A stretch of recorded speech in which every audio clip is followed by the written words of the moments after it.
डास दिवस म्हणून साजरा केला जातो। आता जागतिक डास दिवस हा 20 ऑगस्ट दिवशीच का साजरा केला जातो, या दिवसाचं काय महत्त्व आहे हे आपण या आजच्या व्हिडिओमध्ये समजून घेणार आहोत। मित्रांनो, पावसाळा सुरू आहे। पावसाला 2-3 दिवस झालं जोर वाढला आहे आणि या पावसाच्या या साचलेल्या पाण्यामुळं किंवा या जून महिन्यापासून जो हा पावसाळा सुरू आहे हा डासांच्या वाढीसाठी हा अनुकूल असा काळ आहे। हा पारेशन पिरियड म्हणून गणला जातो। तर उद्या 20 ऑगस्ट हा जागतिक डास दिवस म्हणून साजरा केला जातो। याचं कारण असं आहे तर कारण याच दिवशी एक ब्रिटिश शास्त्रज्ञ सर रोनाल्ड रॉस यांनी 20 ऑगस्ट रोजी हा अनाफिलीस या डासाच्या मार्फत मलेरिया आजाराचा प्रसार होतो याचा शोध लावला आणि एक क्रांती आरोग्य क्षेत्रात घडून आली। कारण यापूर्वी हा नेमका आजार कसा होता हे ज्ञातच नव्हतं। त्यामुळं ह्या आजच्या दिवशी हा जागतिक डास दिन म्हणून साजरा केला जातो। तर मित्रांनो, फक्त अनाफिलीस डास आणि मलेरिया एवढंच न करता असं डासांचे प्रकार भरपूर आहेत, परंतु आपल्या आरोग्याच्या दृष्टीनं जे प्रमुख आजार आहेत आणि ते 3च डासांच्या मार्फत जास्त आपल्याला दिसून येतात। तर या डासांची माहिती या अनुषंगानं आज आपण घेऊया। तर अनाफिलीस डास मलेरियाचा प्रसार करतो। दुसरा एडिस इजिप्ती हा डास आहे, त्याचं तो डेंग्यू, चिकनगुनिया आणि झिका या आजाराचा प्रसार करतो। तिसरा डास आहे क्युलेक्स फटिगन्स। हा डास हत्तीपाय रोग आणि जपानी मेंदूज्वर हा आजार प्रसार करतो। तर मित्रांनो, केवळ आपण 3च डास लक्षात ठेवूया। आता 3 डास आपल्याला माहिती असणं गरजेचं आहे। डासांच्या विषयी ज्ञान असणं गरजेचं आहे, कारण यांच्यामुळं हे होणारे आजार जर आपल्याला वेळीच जर ओळखता आले नाही, याचं निदान करता आलं नाही तर ह्या आजार जीवघेणा ठरू शकतो। कित्येक उदाहरणं अशी घडलेली आहेत।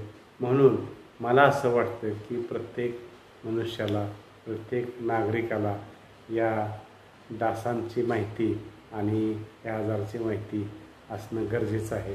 थोडक्यात आपण घेणार आहेत। तर अनाफिलीस डास हा पावसाच्या पाण्यात जी डबकी साचलेली असतात या डबक्यामध्ये याची पैदास होत असते। दुसरा एडिस इजिप्ती हा स्वच्छ साठवलेले पाणी, हौद, रांजण, जे गुरांच्यासाठी जे आपण बॅरेल किंवा आडगळीच्या वस्तू आपण बाहेर घराच्या बाहेर किंवा पत्र्यावर टायर, फुटके डबे यामध्ये पाणी साचलेलं असतं आणि या साचलेल्या पाण्यामध्ये एडिस या डासांच्या पैदास होत असते। त्याचबरोबर तिसरा जो डास आहे क्युलेक्स, हा पावसाचं पाणी आणि गटारातल्या पाण्यामध्ये याची पैदास होत असते।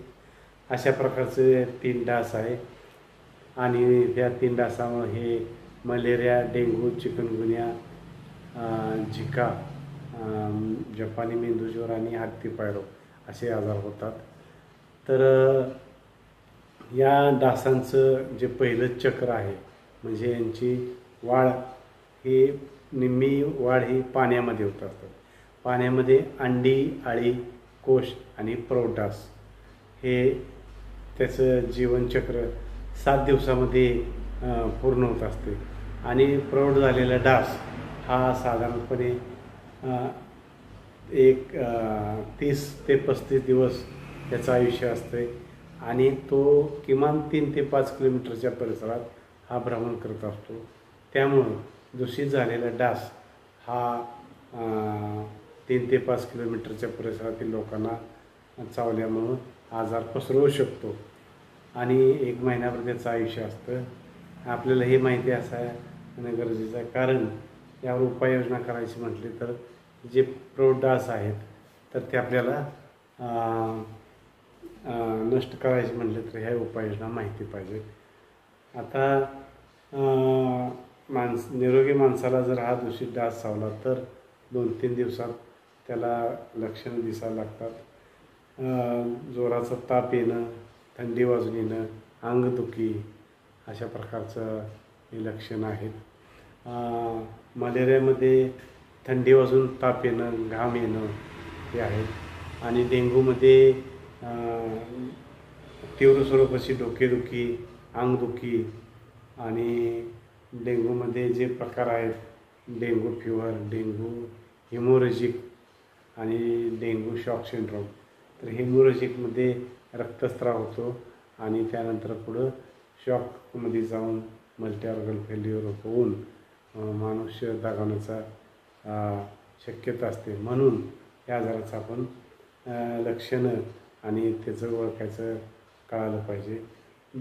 तर आपल्याकडे तिसरा जो प्रकार आहे डासाचा तो जपानी मेंदूज्वर. इतका असा तो आपल्याकडं याचा प्रसार नाही, आपल्याकडे रुग्ण नाहीत, परंतु हत्तीपाय रुग्ण आपल्याकडं जुने काही पेशंट सापडतात. त्यामुळं हे आपल्याला 3 डास ओळखीचं असणं गरजेचं आहे.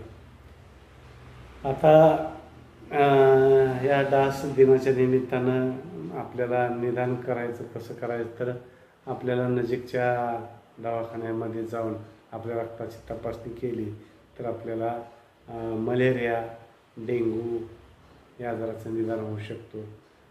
मलेरियामध्ये 2 प्रकार आहेत, PV आणि PF, म्हणजे प्लाझ्मोडियम वायवॅक्स आणि प्लाझ्मोडियम फाल्सिपारम.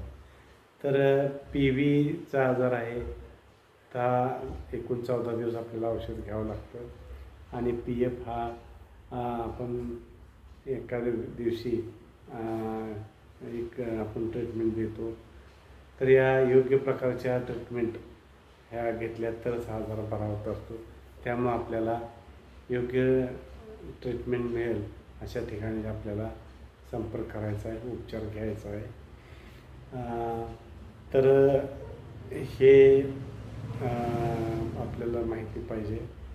आणि आता आपल्याला हा आजार होऊ नये याच्यापासून बचाव कसा करायचा तर आपण आपला घराचा परिसर स्वच्छ ठेवायला पाहिजे. जिथं डबकी असतील ती भरून घेतली पाहिजे, पाणी वाहतं केलं पाहिजे आणि जी पाणी साठवायची भांडी आहे ते आठवड्यातून एकदा कोरडी करून स्वच्छ घासून पुसून परत भरली पाहिजे.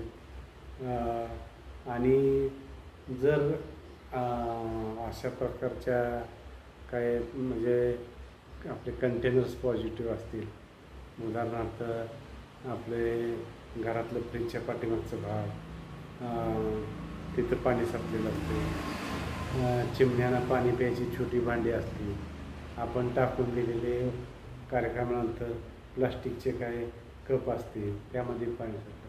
तर अशा प्रकारच्या साचलेल्या पाण्यामध्ये याची पैदास होत असते. तर आपण ते नष्ट केले पाहिजे, परिसर स्वच्छ ठेवला पाहिजे आणि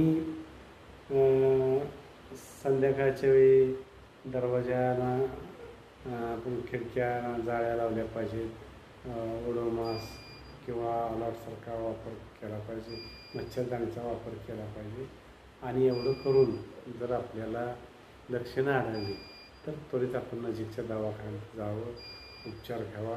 अशा प्रकारचे आपण या पावसाळ्यात काळजी घ्यावी याच्या डास दिनाच्या निमित्तानं आपण आपल्याला हे करायचं आहे आणि आपलं आरोग्य चांगलं राखायचं आहे. धन्यवाद.